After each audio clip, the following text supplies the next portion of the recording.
Hello welcome to chemistry with Subrata YouTube channel. आज आम कौन करवा ना डेली गोटे गोटे केमिस्ट्री कॉन्सेप्ट पढ़ी पढ़ी जावा। डेली गोटे गोटे छोट छोट बेसी वीडियो नहीं, गोटे मिनट्र वीडियो शॉर्ट्स जाक आम देखा। डेली आम गोटे ऑर्गेनिक कि इनऑर्गेनिक फिजिकल कॉन्सेप्ट आम पढ़ा। आज टॉपिक है आज कौन 13/4/2026। आज टॉपिक है ना physical property of alkyl halide. Alkyl halide physical property कौन ना alkyl halide are these are colourless in nature. से माने कौन कलरलेस बट जो अल्काइल आयोडाइड आउ alkyl bromide these are colour when expose to air, when expose to light.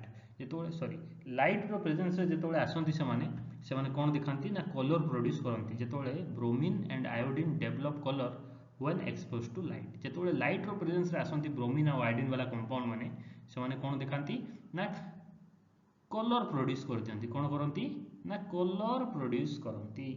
बुझीगल। Next जो हालो Alcaine हालो iron अच्छी से माने किमिति तांकर स्मेल किमिति ना sweet in smell. That is एतिकी थाउ। आज टॉपिक खत्म।